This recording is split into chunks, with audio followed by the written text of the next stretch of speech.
Exactly.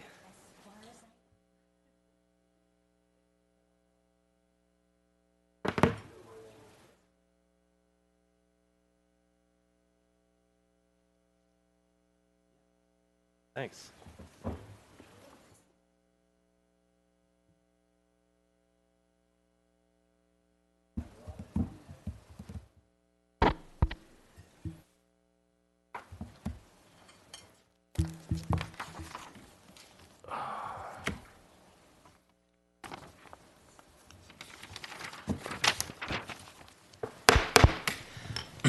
Hello, thank you all for coming. I'd like to call the meeting to order for the May 22nd, 2018 special joint meeting of the City Council and Finance Committee. Madam Clerk, roll call, please. The record will reflect that Councilmember Muldoon and Finance Committee Member Stapleton are currently absent. All right, now we're about to get a review of the proposed fiscal year 2018-19 budget. Staff? We'll be right with you, Mr. Mayor. Last Right. minute edits.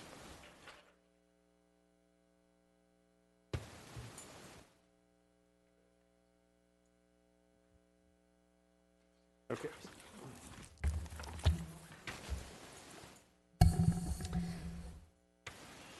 Okay, thank you, Mr. Mayor and members of the City Council. We're going to resume our budget discussion. Some of it will start out with a review, and we'll start with high level and then work our way down into the minutia until you guys cry uncle.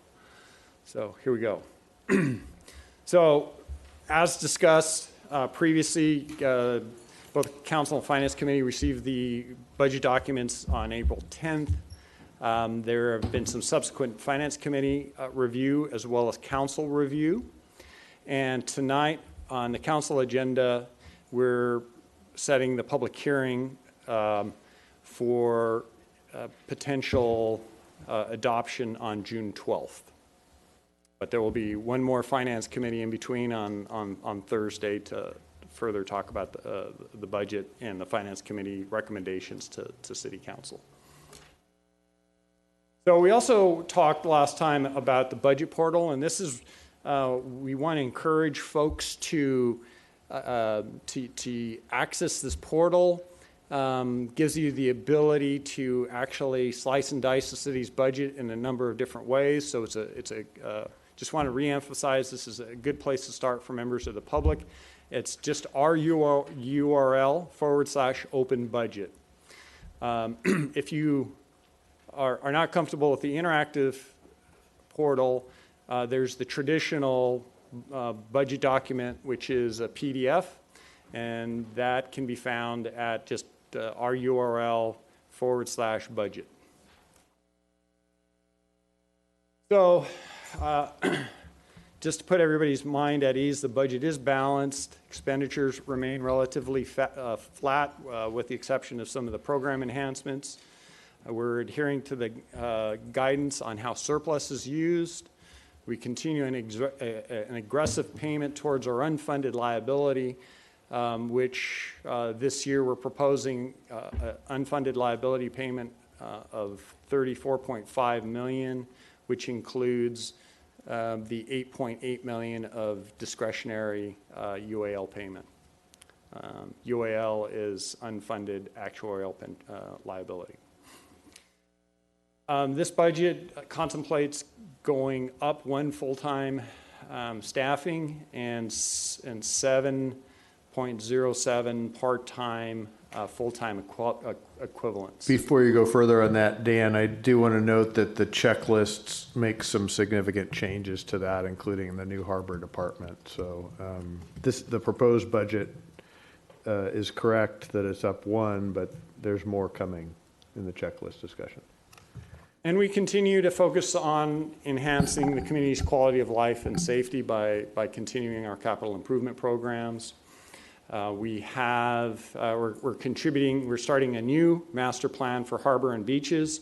This year's contribution is $4 million, and we're continuing our facilities financial plan at $8.5 million per year.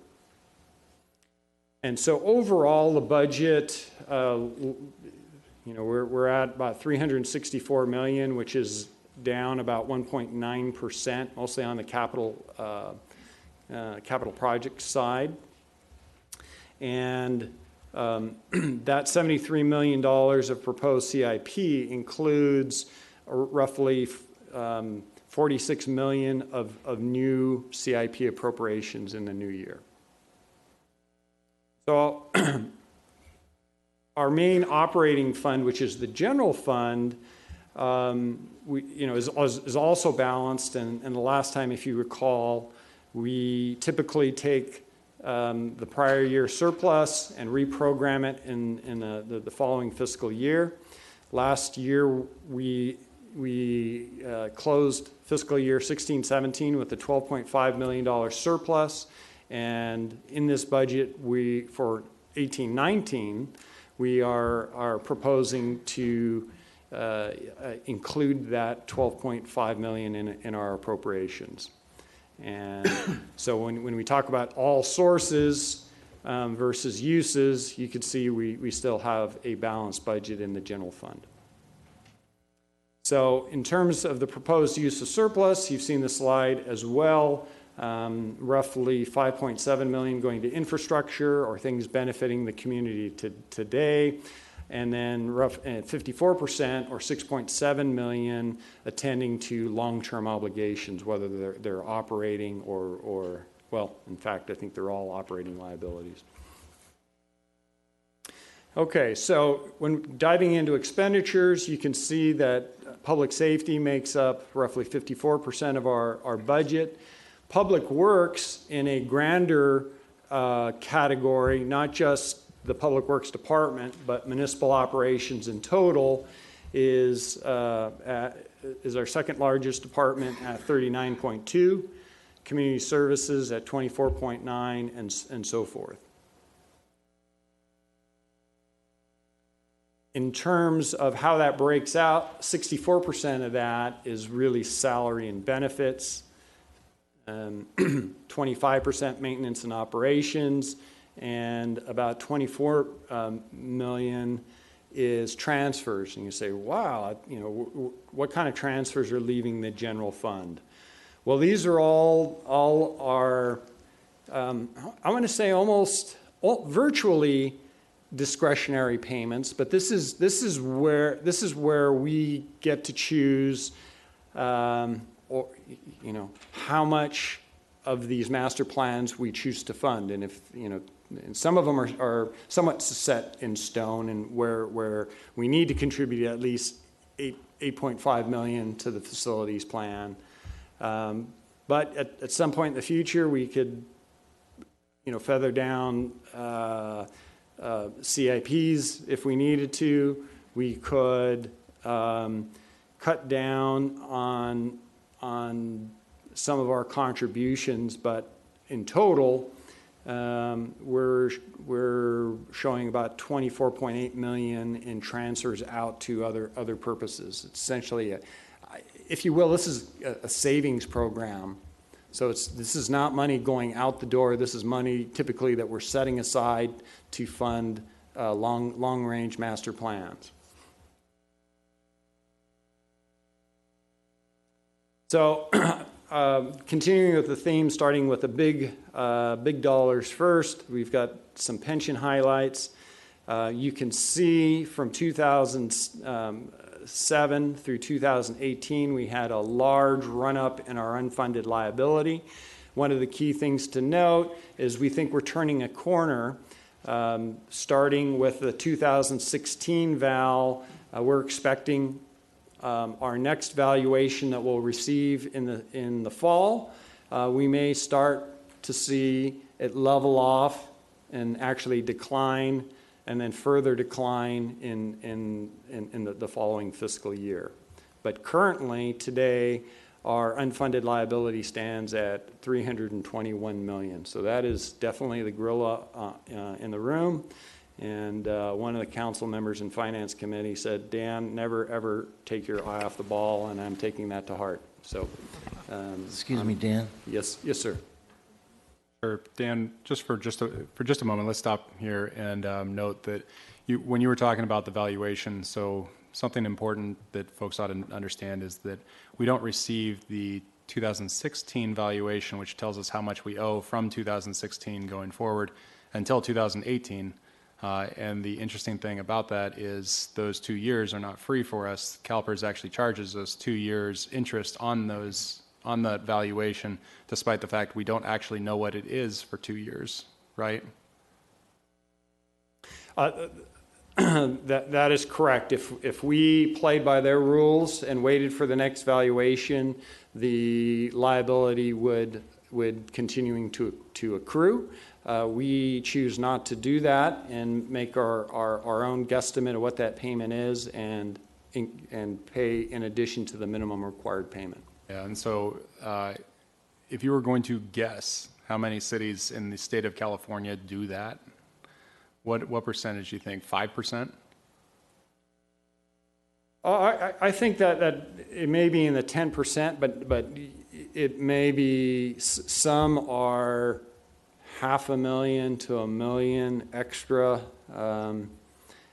I don't think there's anyone that is paying it down as aggressively as us, except for those that may have issued pension obligation bonds or significantly borrowed from their own coffers and put a lot of money into the market all at one time, which I wouldn't particularly advise either. Yeah.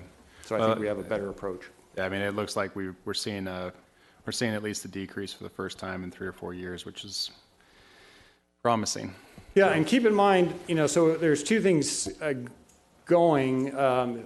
So not only will we be paying it down, but at the same time, they're dropping their discount rate, which increases the liability. So even though we're paying it down faster, they have made certain policies that are increasing that liability. So in other words, even as we're seeing the decrease in a projected decrease, we're actually seeing it in an environment where we ought to be seeing an increase if we were just doing the default? Correct. Impressive. Thanks. Okay, so there was some interest in how we're doing by tier, and you can see that we are making progress in reducing the number of classic employees that are, through attrition. I think probably on the miscellaneous side, we have maybe slightly older working class, but you can see the trend is definitely moving down towards more Pepper employees, which make up roughly 75% of our current population. But our youngest classic employee is 28, so it's a fair number of years that we will still have classics in the workforce unless they move on to another organization. You jump to the next slide, Dan. This is just another way of looking at that, and I want that one. That trend, and I wanted you to know, council members, as well as the public, to know that the growth of the gray bar chart there is an important one. That's the growth of the PEPRA count employees. And it's very important in the context of our discussion about overall position count, because what we're finding, and we discussed this with the finance committee a bit, and with you folks, we're finding that a PEPRA employee, remember, they have a lesser pension benefit and they pay quite a bit for it. That those employees are actually, when fully loaded costs are calculated with that employee, they're oftentimes costing less than contract employees. So it gets to be a financial decision where I will be recommending to you some new positions that are in effect provably cheaper, less expensive than contract positions. So that's kind of why this slide is important, just because I think about that we're in a better financial position as that gray bar gets taller. So these are the numbers and just in raw dollars, and you can see from fiscal year 14-15 to 18-19, we're roughly paying double what we were paying in that time. Some of that is due to the additional discretionary payment, but also our minimum unfunded, our minimum payment is creeping up. You can see we did a fresh start during this period, so our minimum payment went from 14 to 21 million. And for those of you that aren't familiar with a fresh start, that's similar to refinancing to a shorter mortgage. But now we are committed to this higher payment. Oh, excuse me, Dan. Can I just ask a question for clarification? So could you please just restate, because it doesn't total there, the unfunded liability, fresh start, and other discretionary payments that we have made since fiscal year 2014-15? Could you do a quick total on that? 10, Extra payments. 50, roughly $70 million. $70 million. Okay. Thank you. So our strategy is to pay more now and reduce a lot of the savings in the future. I think the savings will show you are compelling. And I kind of illustrate a little better on this slide. So this is the this is the mortgage payment on our unfunded liability, even after doing significant fresh starts. But what we're trying to do is bend the cost curve downward and not have to be in a position where we're paying upwards near $50 million on our unfunded liability.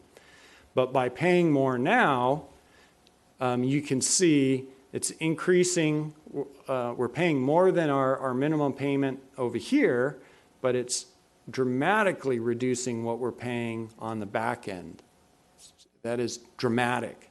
So we can talk about cutting little bits here or there, but that approximate savings over 16 years is about $60 million that we would be saving there. And of course, that's over 16 years. Excuse me, Dan.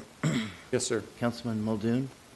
Sorry, you may have been getting to this point, Dan. Didn't mean to interrupt you, but could you also explain how you're describing the impact over the long term and that this portion is increasingly in a smaller and smaller piece of the total budget? Sure. So by switching, PERS had older policies that naturally increased, and that was in order to maintain a level percent of pay. But to Councilmember Muldoon's point, by having a level dollar payment makes the pension payment an ever decreasing component of our budget. Is that the point you're right? Okay. And so it's $60 million over 16 years, of course. Excuse me, Dan. No, finish your sentence and then I'll comment. Sorry. Thank you. Okay. So obviously that saving 16 years from now or during that time is not worth the same as that same dollar today. In today's dollar, that's roughly about a $25 million savings just by changing our payment plan in today's dollars. Are you still going to talk on pensions? Because I kind of wanted to just make... That was my last slide. Okay. First of all, thanks to you, Dan, and your financial staff over these last 4 years specifically, and the prior council, I should give credit to, that initiated the Fresh Start concept payment in the year-end 2014.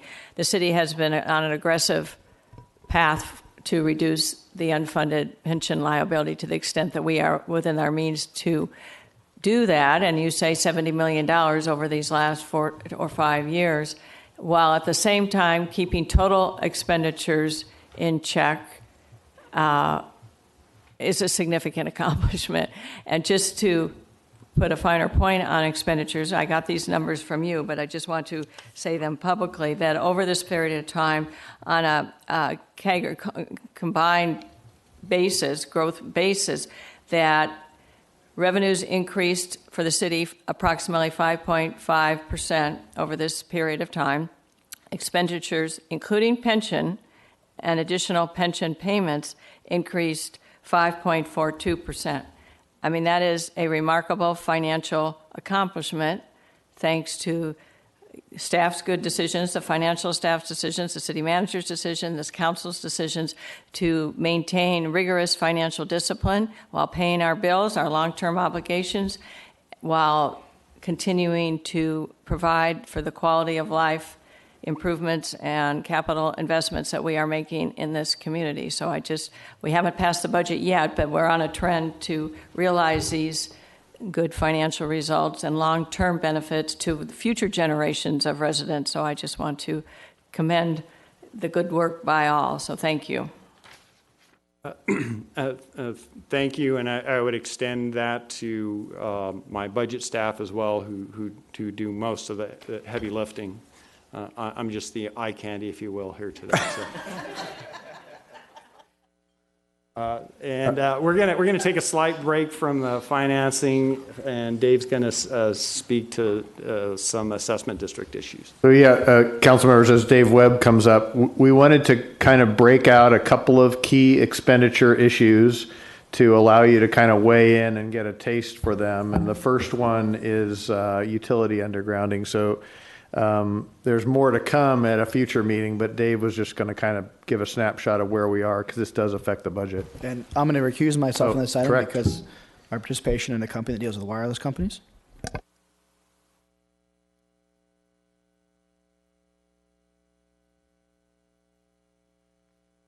Thank you, Dave. Good evening, Council. Dave Webb. So I'm just going to wet your whistle tonight on one of the possible expenditures we have coming up, and we want to touch base a little bit on our underground districts. This is where we're trying to take overhead utilities and put them underground. Currently, we have 5 active districts underway, and you've probably heard various cases on some of these. A little troubling lately, we're starting to get the bids back on these districts, and we're finding we're getting very high bids that from the original number that SCE gave us. So I'm just kind of summarized here, and again, I got very brief details.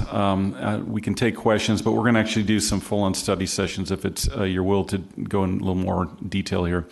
On our Corona Del Mar Assessment District, this is over off Begonia, Carnation. This district originally came in $2.2 million over the estimate that Edison gave us. That's quite a substantial number. It shocked us, and we've been working with the stakeholders and Edison to try to figure out how best to go around this. What we've determined the best way to do this in simple means is just basically where the city's now going to take over the construction of what they call the civil works. That's all about the pipes, the vaults, and things in the ground.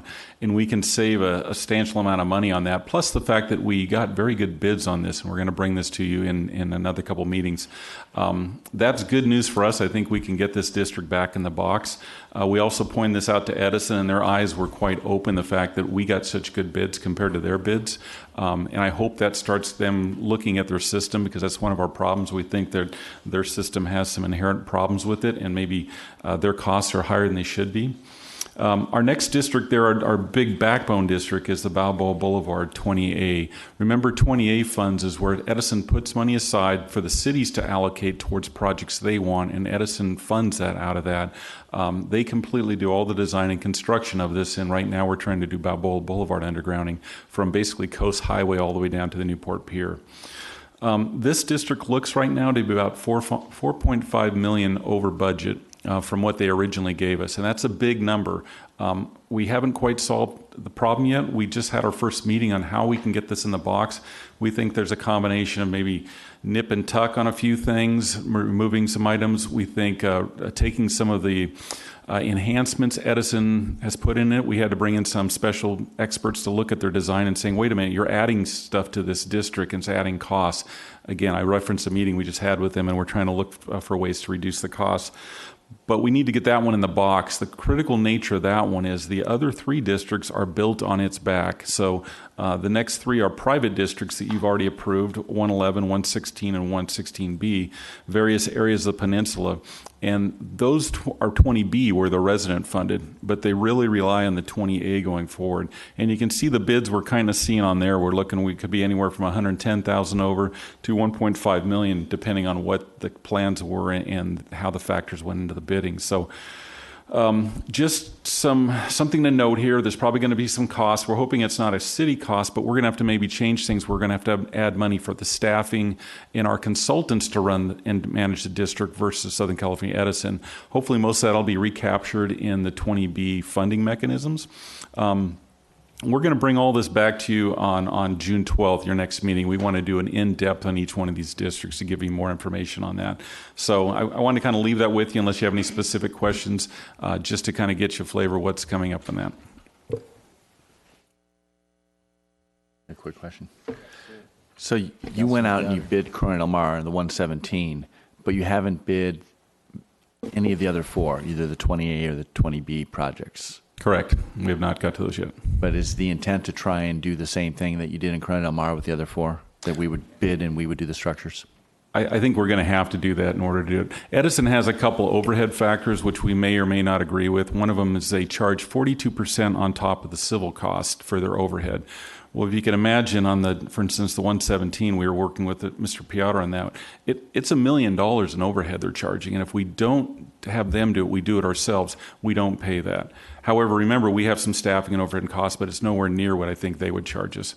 Right, and in District 117, we have an outside consultant already lined up to do the project management during construction. I believe we have that lined up. And you have it as 2.2 million over. Do you have a final number that we're going to come in at, or at least a guesstimate?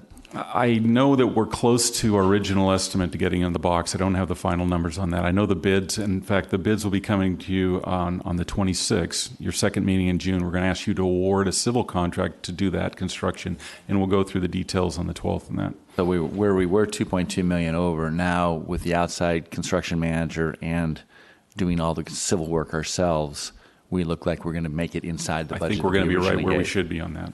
Fantastic. And we're just a year late. If we can pick up that year again, we can be in great shape. It's added delay. Again, the troubling one to me is the 28 project. How do I get that back in the box? We had a big meeting the other day with Edison on that. I think they're going to go back and take a hard look at that one to see if we can catch that. We might have to do some other things on that to try to get it back. And I think I would encourage you to push hard to take the civil away from them on that one as well. They probably don't like that because it's dealing with a main backbone, or do they have objections to it?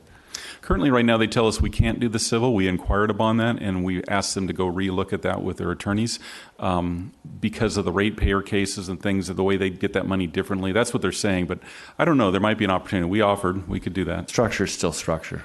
Right. All right. Thank you, Dave. That's good news. Councilwoman Diane Dixon? Thank you, Mayor. First of all, I want to commend my colleague, Councilmember Piotr, and our residents from the district in Corona Del Mar in this 117 district, because they have pressed for a long time. They've been patient, number one, and they've been pressing for an alternative to this 41 or 42% overhead figure that Edison has charged. So by looking to, and with your push, looking to find another way to do this for less cost that the residents are paying. So this is really directly benefiting the residents. So I really appreciate how staff has taken the time to find an alternative means to do the civil construction, because it now relates to the subsequent projects on the peninsula, obviously, that we have a large group of residents similarly affected. And our objective is, by taking on the outsourcing of the construction ourselves, is to hold firm to the estimates, the cost projection estimates that our residents have all voted for on their initiative drive. So I just am saying this so the benefit of the residents, and some of them are here, that we are clearly on your side in trying to hold these costs and hold Edison or the city to those original cost estimates to the best of our ability, and similarly on the peninsula. The good news for the Corona Del Mar district is they can begin. We're going to be issuing the bond the end of June, or the end of your second meeting in June. We hope to award the contract, Yeah. and the financing will be put in place at that So So to start we're construction. good to go if all this moves forward, and we're probably a year and a half behind on the Peninsula projects, but I hope we end up in the same place. So thank you, Mr. Piotr, and thank you, staff, for working diligently. I'm afraid Edison just thinks if they stall long enough, it'll never happen. So we're going to show that it can happen. So, And I will say I did see a new spirit in Edison in our last meeting. We did contact the California Public Utilities Commission and got them involved too. So this may be good news for us. And also there's a lot of cities who have problems, same problems we have with their underground districts. So hopefully we'll. well, good. So thank you. I appreciate that, Dave. Thank you. Okay, Dan, I'm going to kind of buzz through the next one quickly, so Mr. Muldoon can come back. And you can help me with the slides, maybe. Okay, so this, again, wait for Mr. Muldoon.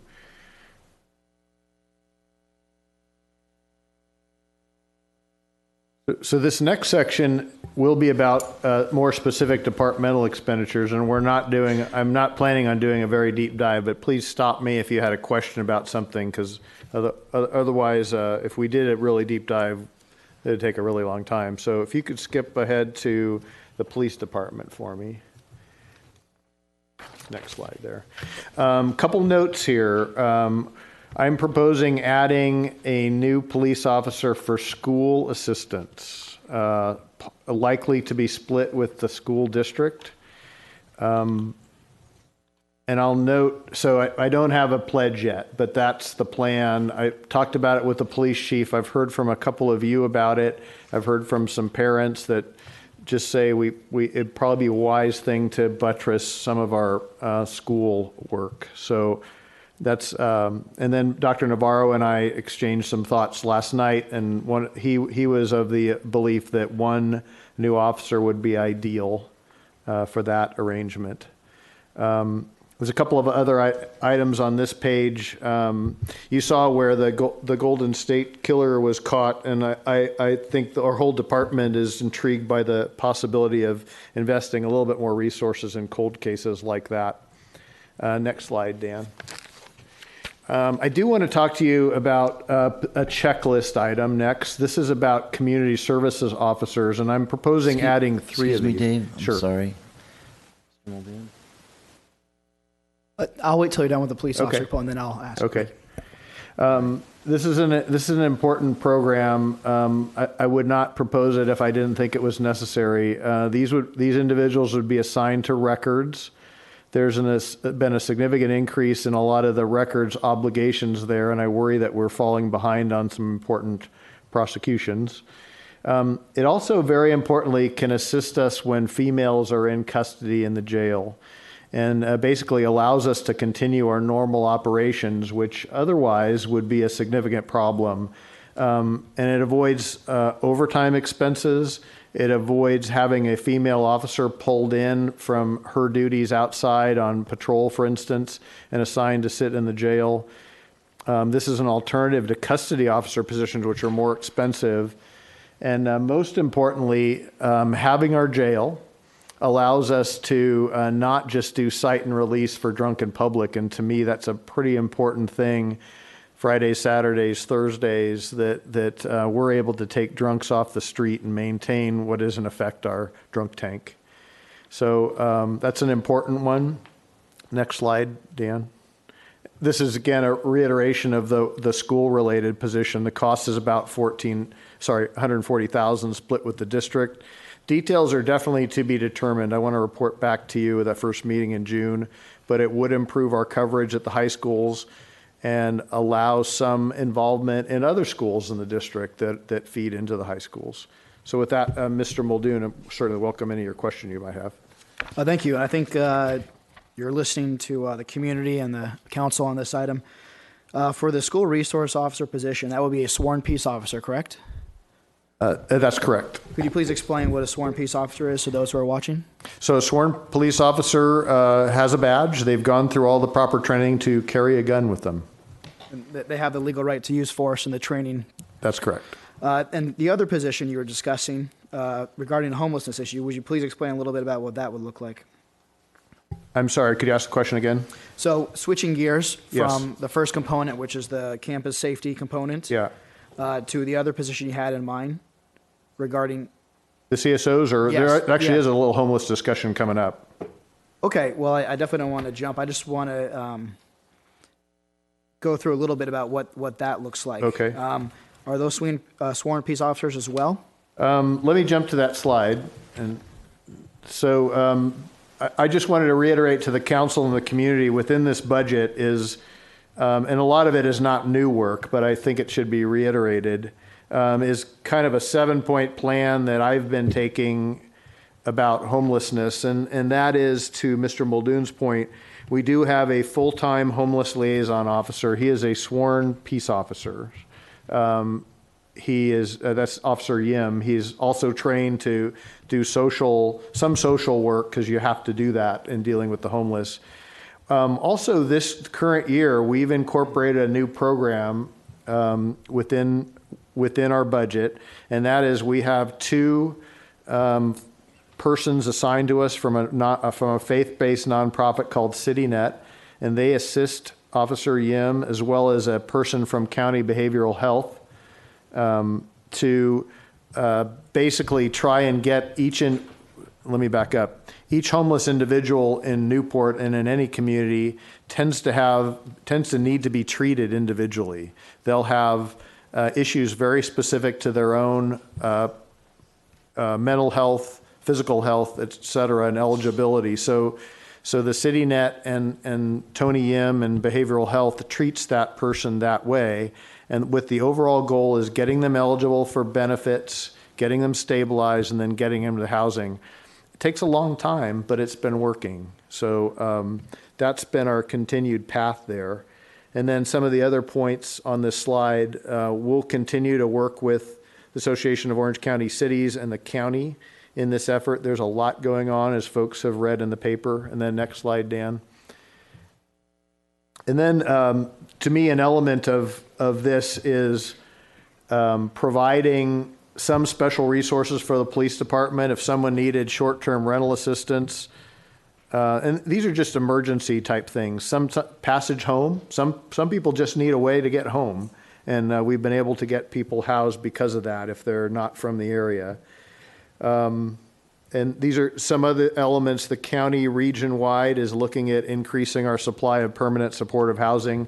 We now have 12 units. They're at the Cove. You guys all know because a lot of you went to that opening. But arguably, the county is asking us to participate in a larger county approach that would potentially provide more permanent supportive housing. We have areas where this could be accommodated, industrial areas, areas by the airport, et cetera. And with that, I'd certainly welcome any of your questions you might have. Okay, yeah, thank you for that, Dave. I wanted to circle back to the community service officer positions then. So would you please explain, you have some of the duties outlined here, assigned to records, one in response to Public Record Act requests. Could you please go a little bit more into what those duties would entail and what their credentials would be? Actually, let me ask Chief Lewis to do that. He is, I would just be speaking through him, so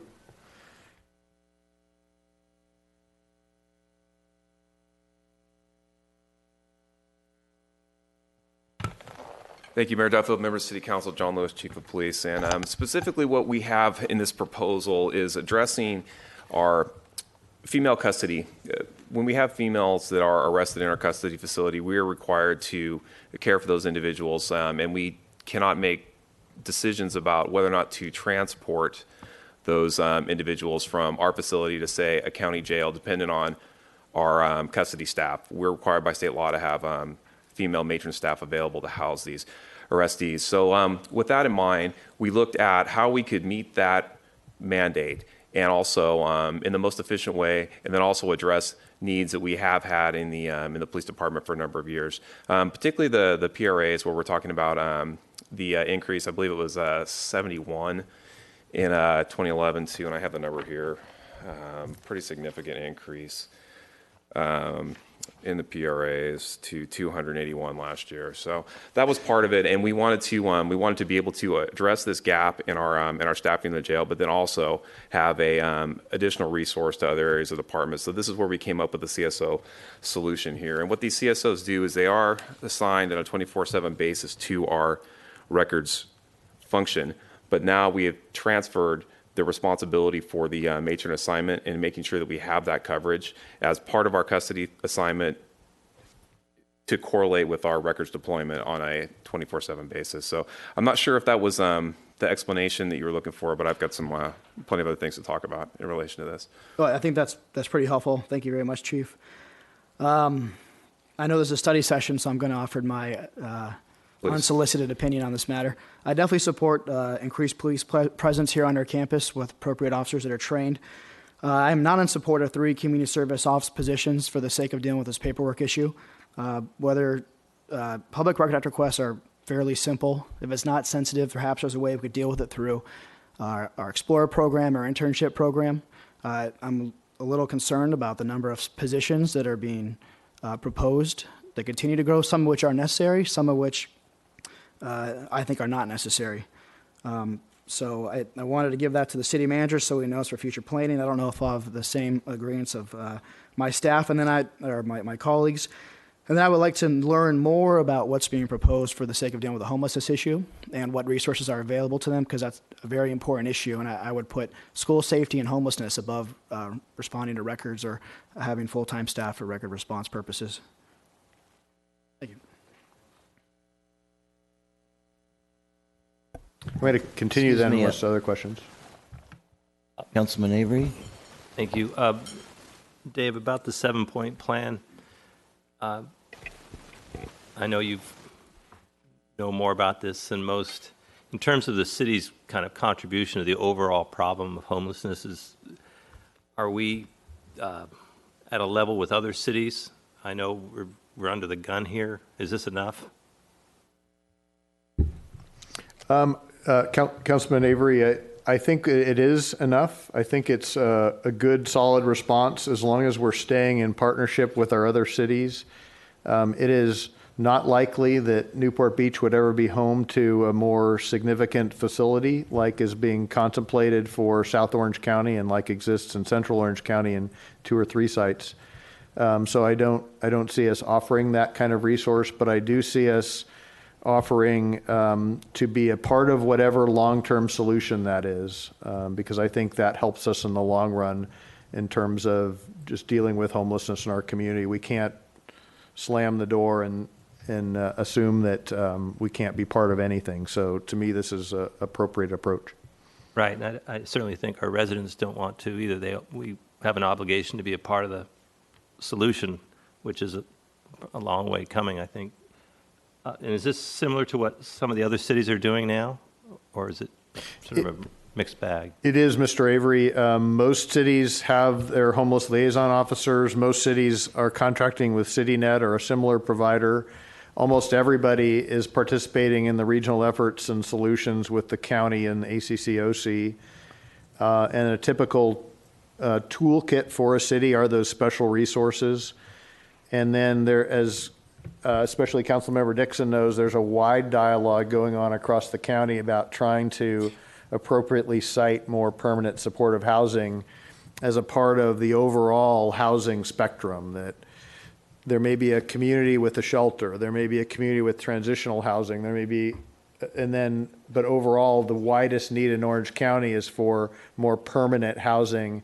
And permanent supportive housing means this. It means a long-term apartment, could house a family, could house an individually, where that family or those individuals need assistance to stay in their housing. And I don't mean financial assistance, I mean maybe a nurse nearby or a social worker nearby. And typically those personnel live on the site. And there's some pretty amazing examples of that in the city of Irvine, all across the county actually. There's another element on this slide that I thought was intriguing, and I've talked to a couple of you about it, is just if we can't do some other things, could we ever partner with groups like Goodwill or Chrysalis or Second Chance Orange County to see if we could be an employer, even part-time, of persons to help them get back on their feet. So that's intriguing to me and to potentially work on with you. Great, thank you very much. I think everyone would agree that this is something we really need to move forward with, because it's just a part of our social contract with our entire larger community. Thank you. Yes, thank you, Mayor. And I'll just echo that. And I want to thank you, Dave, for your leadership amongst the city manager organization. I hear about it all the time. I sit on the board of United Way of Orange County, also ACC-OC, which means the Associated Cities of California, Orange County. And both United Way and ACC-OC are really working closely with the county and working under the federal judge Carter's imperative. And there's a lot of good things happening now immediately, a lot of challenges, a lot of good things, but I'm proud what you're doing and showing the leadership amongst the cities and sharing information and best practices and helping us as a city to determine what our path forward is on this in a humane and realistic way. So thank you. I'm going to continue down, and I'm going to go a little faster now. Just some of the program enhancements. I'm going to highlight a couple of them. This is the CDD slide. So these are changes. These are workload driven, and they're fee offset generally. So, and we're looking where we can to bring part-time staff, not full-time staff, so that we could ratchet back as needed. I'm going to talk in just a few seconds about the fire marshal position, because that's been an interest. If you want to jump to the next slide, and please again stop and interrupt me if you have a specific question. One of the things I'm offering to Dan's division, a couple of part-time roles to help him collect more money. And some of this is things like Airbnb. So I want to be very transparent about that. Next on the fire department, I am going to talk next about the civilian fire marshal. So you can go to, the nighttime standby pay for lifeguards. This helps us with our harbor operations, so that if there is an emergency call, we can have a lifeguard respond to it rather than the sheriff, because the sheriff is now going to charge us. So I think the cost is roughly equal here, but I'd rather have us do it. The next slide. So this is about the fire marshal position. We don't have a formal fire marshal position right now. However, the fire chief is the fire marshal. We've moved this around a little bit. When the last gentleman left, he was a sworn fire marshal.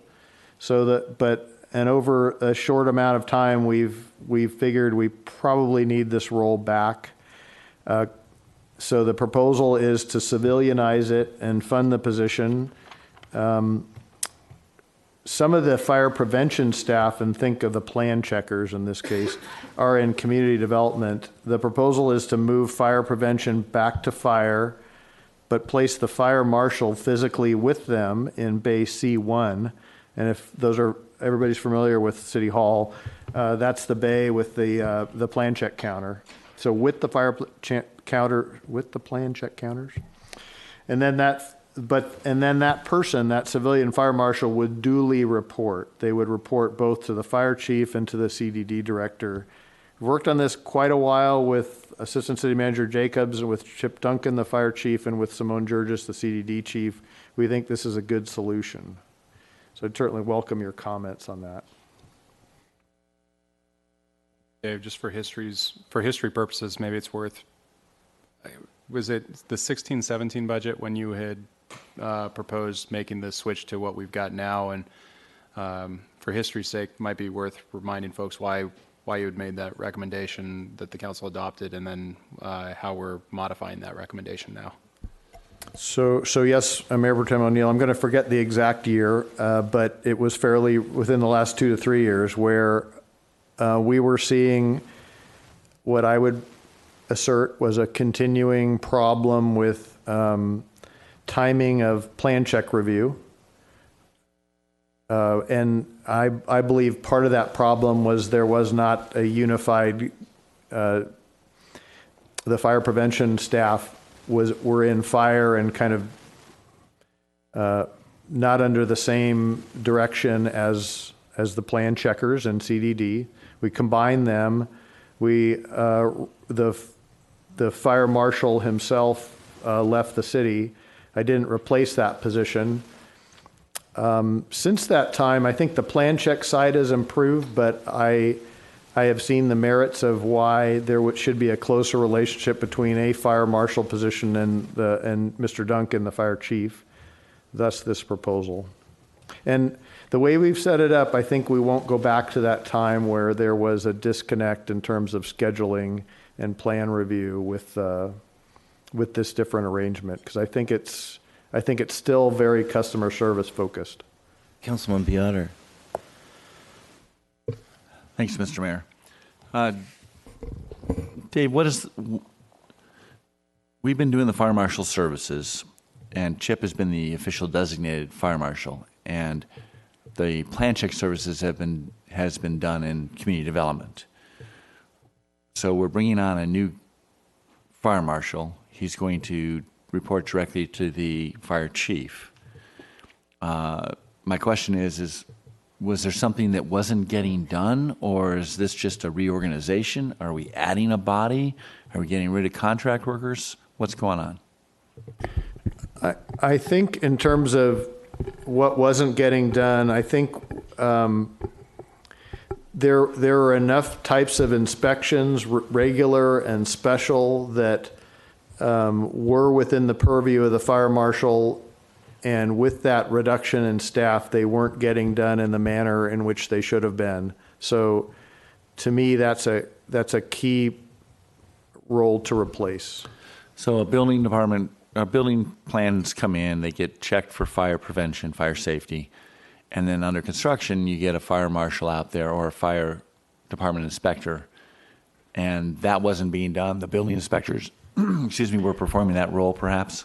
Actually, think more versus saying, think instead of a new construction or a remodel, think of a regular ongoing inspection that's required of certain occupancies, as well as things like our wildland fuel programs. I just think there's enough sensitivity in this community that we need to have someone with that monkey on their back. So typically in most communities, the fire personnel in between calls at the fire station, as they will go out of their way and tell you that they're not just sitting there watching TV or lifting weights, they're actually out there doing fire prevention. Aren't they out there doing those kinds of inspections? We should probably ask Chief Duncan to come up and kind of comment on that, because I don't want to mischaracterize what they do. That is an element of what they do, but we're also a pretty busy place, especially with our EMS calls. But good afternoon, Mr. Mayor, council members, Fire Chief Chip Duncan.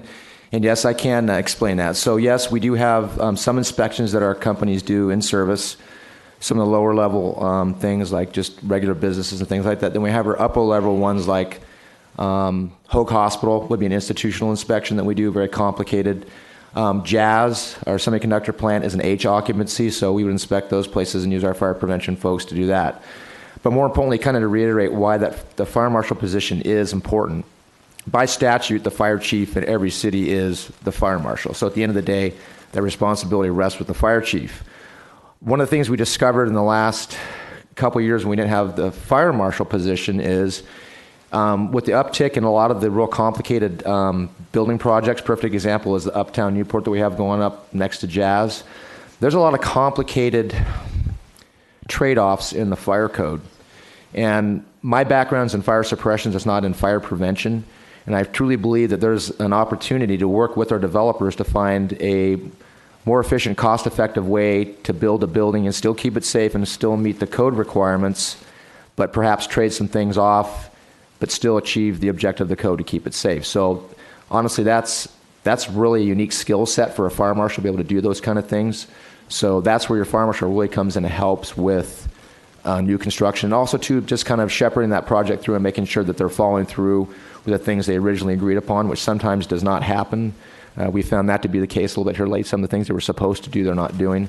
And then also, too, perfect example is we have Buck Gully. There's some issues down there with the municipal code, maybe just be updated a little bit. A fire marshal would be able to look at the municipal code and update the municipal code with regards to the fire code, too. So it's kind of a multi-issue approach to why a fire marshal is a good idea, and I support that, obviously. And Mr. Jurgis and I had extensive discussions about what this would mean. And really, it's kind of completing one piece of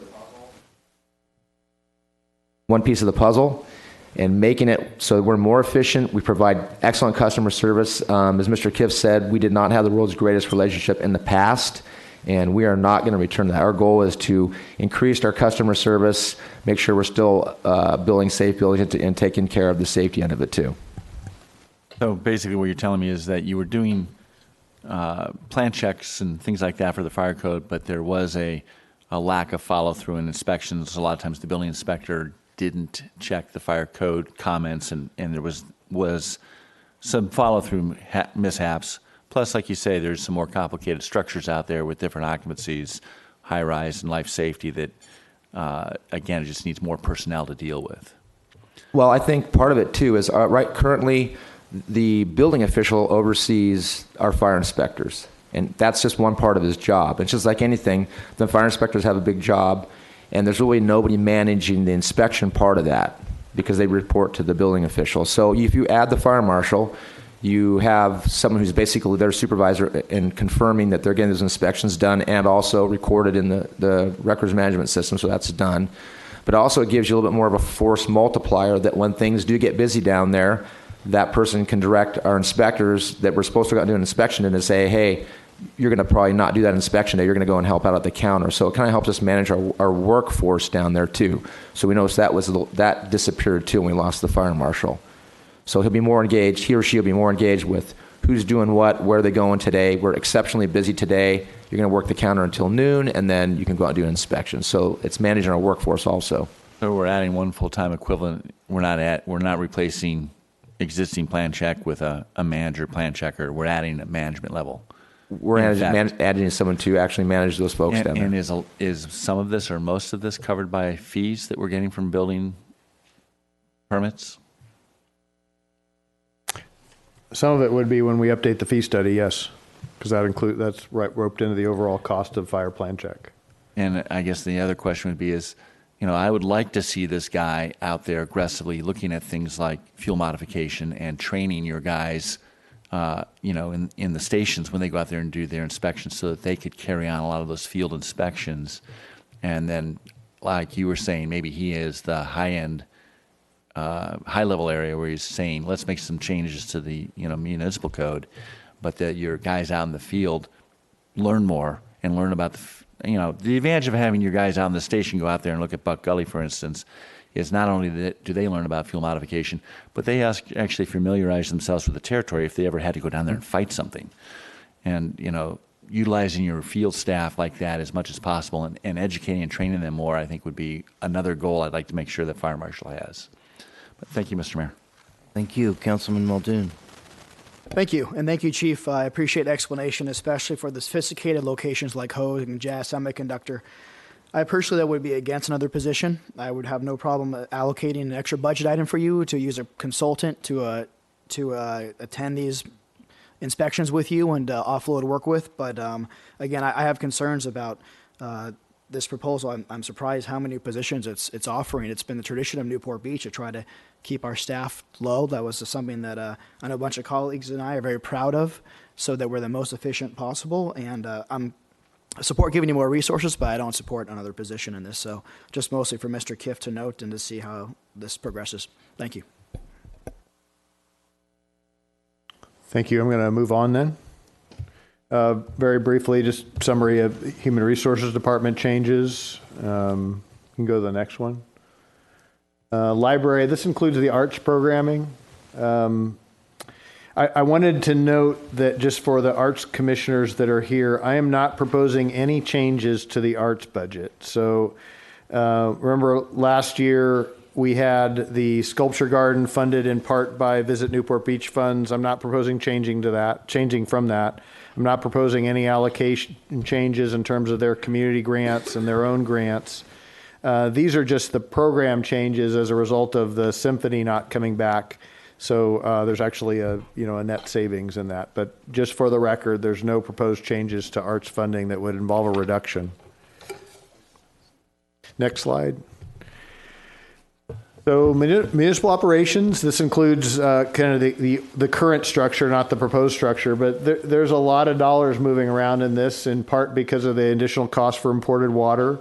We've mentioned before, we've talked a little about street light pole replacements. These are things that are not covered, and we try to go after someone's insurance. If they've run into a pole, we don't always get them.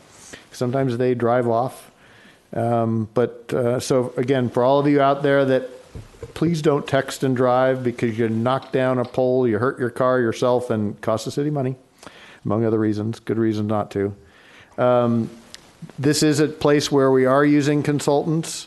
I know Councilmember Muldoon knows that I try every time I can to use a consultant instead of new staff. So this budget unit has some of that.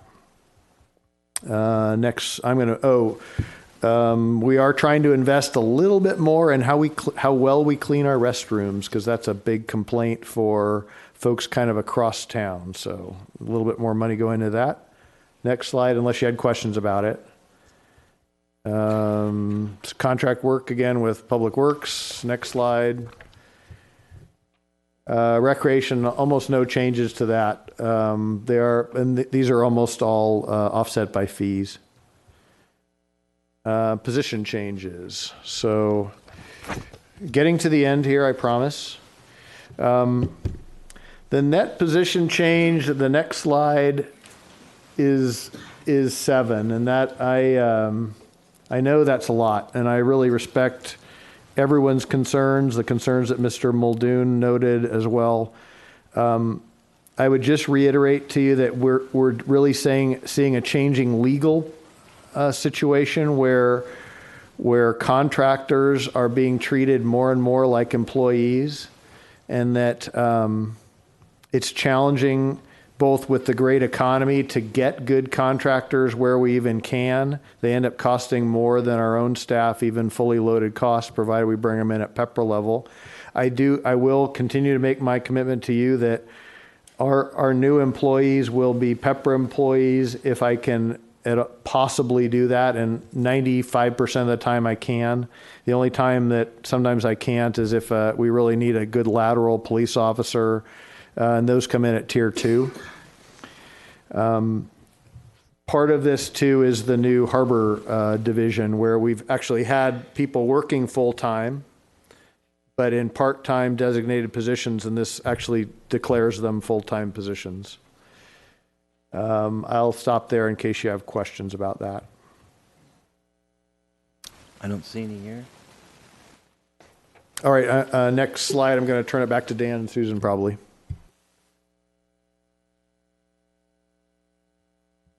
Susan, I'm going to put you on the spot. If you wouldn't mind speaking to the bargaining unit contracts, you're more familiar with the timing.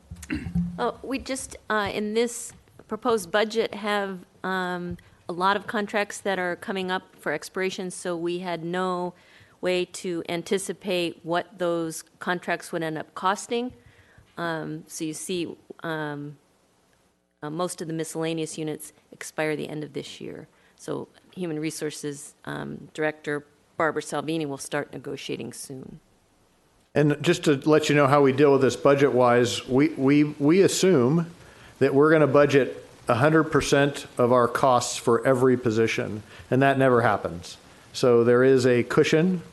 Ms. Gorzyka is in the audience, and Ms. Gorzyka often chides us about that, but to me, I think I very much respect her chiding, by the way. But to me, this is a good way of doing it too, so that we end up having some built-in savings to allow for things like contract negotiations.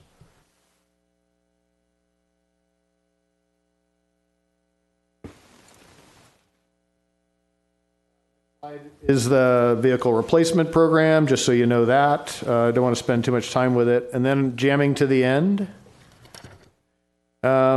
So this is the preliminary budget checklist. So some of these changes that I've talked to you about are in here. You'll see both some cost savings, those are bracketed, and some expenditures. The Harbor Division is in here, Harbor Department is in here. This is not final, and I'm not going to talk to it, but I would read it at your convenience and your perusal, and then offer me any comments or questions or concerns you might have, because we would ask you to consider this at that first meeting in June. If you go to the last slide, I'm going to pare back the Marina Park office modifications. We don't need to do that so much. So, all right, I think we're done, except upcoming budget dates. Next slide. Sorry. Finance Committee meets on Thursday.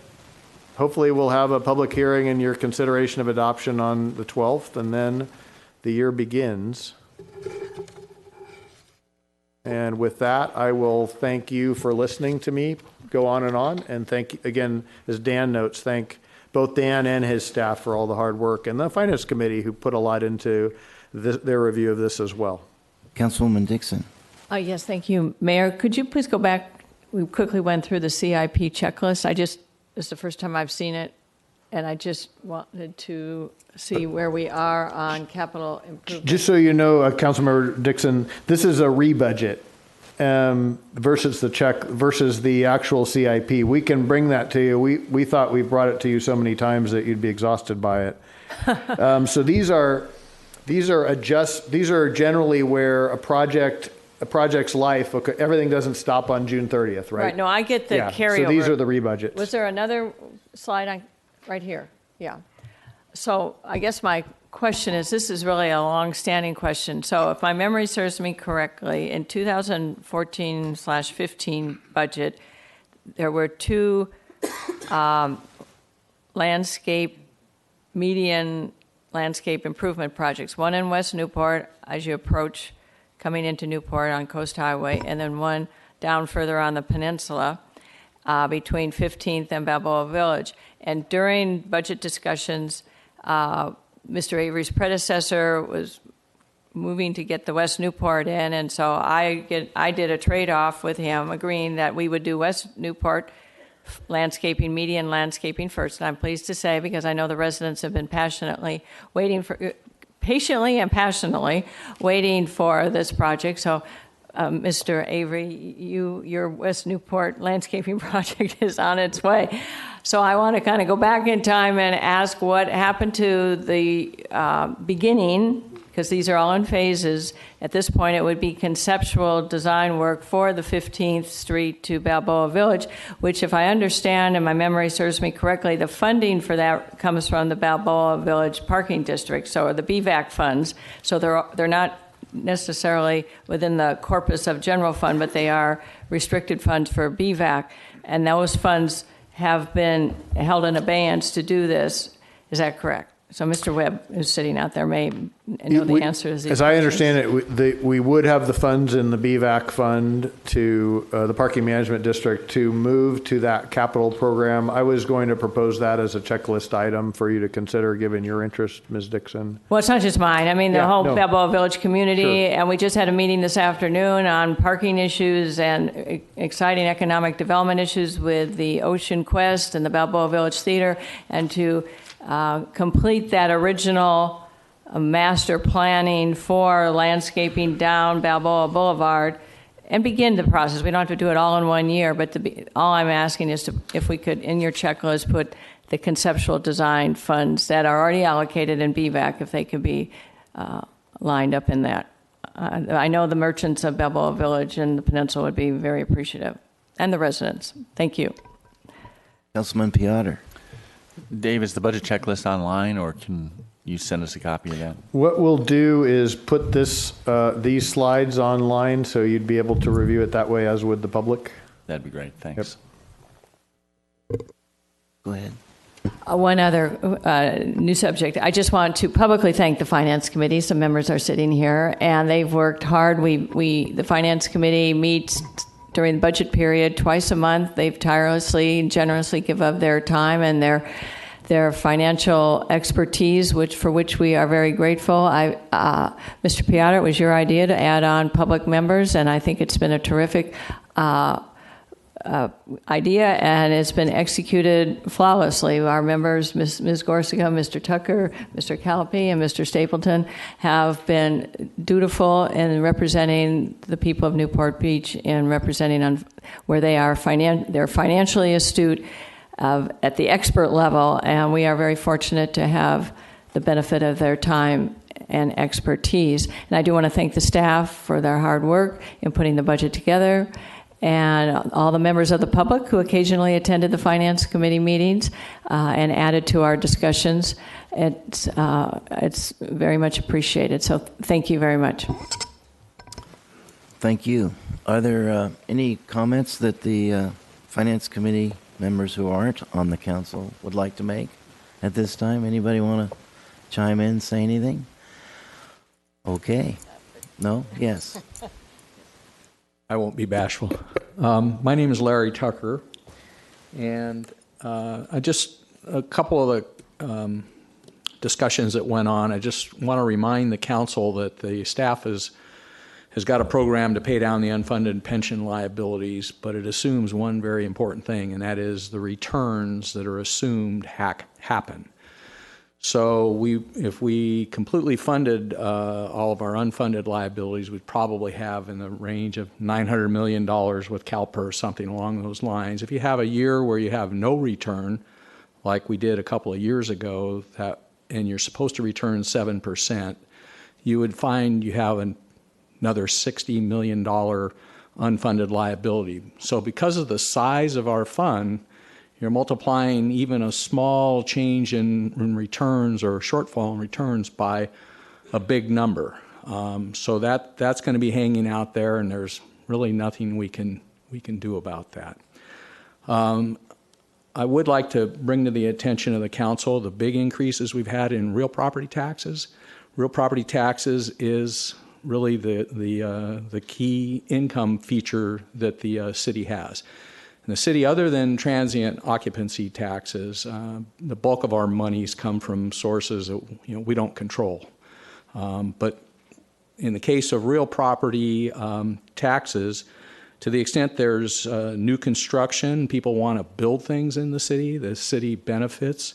And to the extent the city council decides to invest in infrastructure that redounds to the benefit of the community, that also increases real property taxes. The work that the police department does, the fire department does, all those things that are beneficial to our residents are beneficial to our property tax base. I would like to make a comment about how Mr. Kiff has managed the budget over the years. He always tries to program in a surplus. And that means at the end of every year, instead of wondering where you're going to come up with money to cover a shortfall, you instead spend your time trying to figure out where best to spend that money or to invest that money. So it's been a good approach. I hope it's an approach that continues. And then one last point that's always been something I've scratched my head over since I came on the Finance Committee, and that is the sizing of the organization. It's a difficult thing to try to figure out exactly how many people we should have in every department. It's not something within the purview of the Finance Committee. The city manager probably doesn't want to touch that topic because he has all these people working for him that he keeps motivated, and he's done an excellent job at that. But in my mind, that's still something that should be out there, that we should be thinking about is, well, how do we know that we really need 700 people, 725 to run the city properly? The city manager has never thought that highly about a consultant coming in and trying to evaluate that, because the consultants really don't know our organization. So it's an odd situation where the one who knows it the best is the city manager, but he has other things that are pulling at him. But we really haven't ever taken a look at that. In my mind, considering that we spend most of our money on salaries and benefits, it's something that we ought to probably think about at some point. That point may not be now, but it's just something that I bring up. Thank you. Thank you. Are there any other members who'd like to speak? Okay, seeing none. I would like to thank especially the Finance Committee members and our council who participate in that. It is a tough job. It is a tough job, and for me it would be really boring, but you do great with it, and I especially want to thank my appointee, Bill Calpe, for his time and what he does for the committee. So, having said that, I would like to now, we have another, excuse me, sorry, Councilman Muldoon. Thank you. Also want to thank the Finance Committee members, my colleagues on council. And since we're talking about eye candy, I thought I'd tell a good story I like that summarizes Dave's vision and foresight and constant discipline. Just like Mr. Tucker said, he knows to put a small piece aside, anticipation of a surplus anticipated at a later date. And once I think the analogy was made between Mr. Kiff and myself that it's like putting a piece of cake away in the freezer and then being surprised when it grows a little bit at the end of the year. So great job, Mr. Kiff, as always, and great job to the staff, eye candy included. Right, well, thank you, thank you. So now I'd like to go out to the public. Are there anyone like to speak on what we were talking about on this Finance Committee? Hi, my name is Ruth Kobayashi. I live in Newport Beach, and I'm a CDM parent. And I'm going first because I'm running to the school district board meeting right after this. Once again, we've been jolted with another deadly school shooting in our country. The crisis in our high schools will take new ways of addressing mental health, school perimeter safety, and law enforcement resources. Today, I'd like to provide a little math and encourage you with a little illustration of hoping that you will approve additional school resource officer resources for our high schools. Also, just wanted to draw your attention earlier today, I forwarded to you via the City Council email a plan out of Arizona for school safety. I'm no expert. I was just passing it along. Some of the things in there are state related, so they're not the control of the city, but there were a couple things including school resource officers and school perimeter that partnerships with districts and cities seem to make sense. So I realized that I actually put on my illustrations something that probably, for the protection of our schools, I probably shouldn't have on there, but I just wanted to give you a feel for it. Corona del Mar High School, where I would argue the best school resource officer in the country works. Our students are on campus roughly from 7:30 to 3:30. They get out at 3, but, with everything, it's roughly 8 hours a day, 5 days a week, 40 hours a week. Our SRO, and I believe it's the same way at Newport Harbor, works 4 days a week. So we have 1 day a week where there's no SRO on campus. It's a different day for Harbor, but they have the same arrangement. Excuse me. I assume for reporting and other reasons that I'm not privy to, it's not really my business, the school resource officer gets in at a certain time during the day. That's the part that I'll keep private so we don't expose our school to when we don't have one there.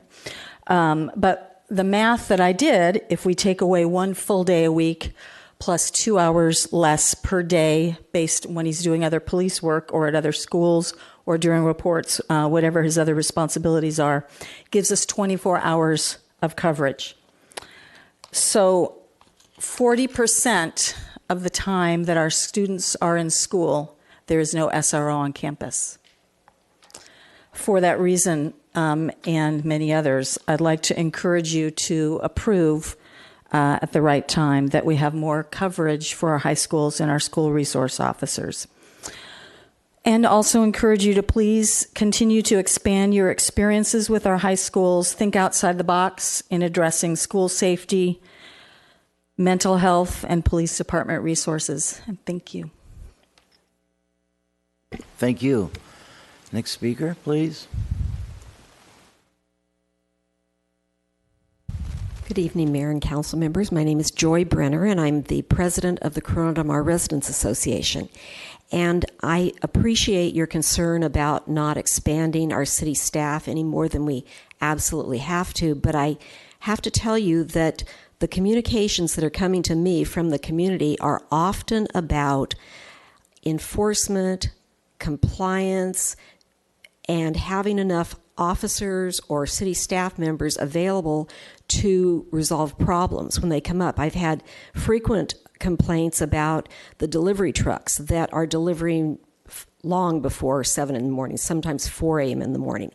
And having enough police officers that can actually address that when it happens and having it really be resolved is important. I have another complaint that I have recently dealt with where someone is on the beach doing yoga in the morning and there are dogs off the leash that are jumping all over her. Well, she's called animal control, but they don't come in till 7 a.m. And that's something that we need to be able to deal with at the time when it's a problem. The other thing is on our city zoning and building regulations, a lot of people are complaining to me that we don't have enough city staff to actually go out and measure whether this wall is higher than it's supposed to be built on the plans and other things. And I've been told that it's up to the citizens to complain about those things and then they'll be addressed. So I'm not telling you to do one thing or the other. I'm just saying that it's a delicate balance between having enough staff to really do the jobs, and we have a lot of regulations in our city, as we apparently need. And I know Councilman Piotter's talking about adding a regulation about how many construction projects can be going on at one time. Well, that's going to require more regulation and monitoring by either the police or the building staff. So I just want to mention that it's a much more complicated issue than just really keeping our bare bones minimum staff members. Thank you. Thank you. Next speaker, please. Mayor Duffield and members of the council, my name is Jim Mosier. I have found this year's discussion of the budget actually to be more difficult to follow than in most years. We've had these 2 study sessions. It was difficult from the agenda announcement to tell exactly what was going to be talked about. And the public and apparently the council actually didn't know what items the staff was going to be highlighting to you until we actually came to the meeting and got the packet. It's really, or the little presentation printouts that were in the lobby, were really hard to comment intelligently on things when you don't know what's going to be talked about. I don't think it's a good way to make decisions. I understand there's going to be a budget hearing coming up. I don't know if this is the end of the discussion because the hearing may be extremely brief. My comments are going to be as disjointed as the presentations we've heard. First, I have a general comment. I think it's important for the council and the public to understand what the approval of budget means. We learned, I think it was a year ago or 2 years ago, in connection with the Corona Del Mar Library, that something being in the budget didn't necessarily mean that we were committed to doing that. So my new understanding of budgets is that the budget is just kind of a concurrence by the city council that we have the capacity to pay for things, not necessarily a commitment to do them.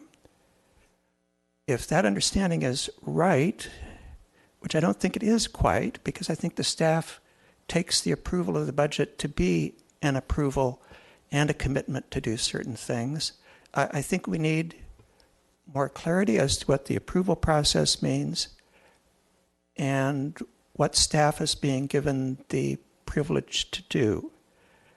I have a very concrete example, which is tonight you're going to be talking about the business improvement districts, for which we understand you're being asked to approve giving $40,000 each to 2 of them.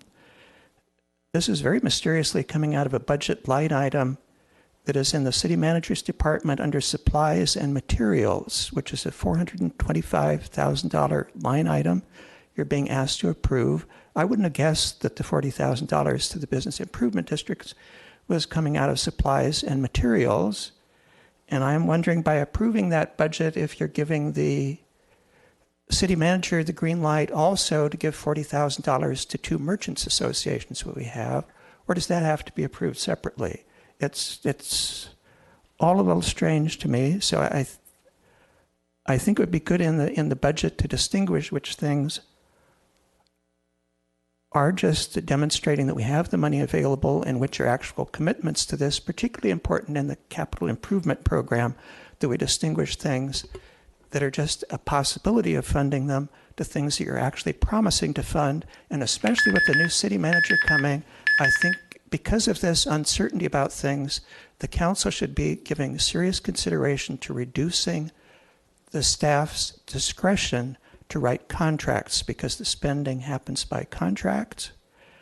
And we have in this city, because we trust our current city manager, very high discretion to just take things out of these $400,000 budgets and so forth and spend them, with it being uncertain whether the council actually approved that or not. Thank you. All right, thank you. Are there any other speakers? All right, I would like to make a comment. I would like to withdraw a comment. I didn't mean to say boring. I would rather substitute that with dry and complicated. And it's a lot of hard work you guys do, so I don't want to make light of your work, please. Councilman Piotr had a comment. Just real quick, I look at it as a study session. I look at it as roll your sleeves up and get the information. So I understand why, staff's working on the presentation all the way up to the time of the council meeting. So now's the time to digest it and come back.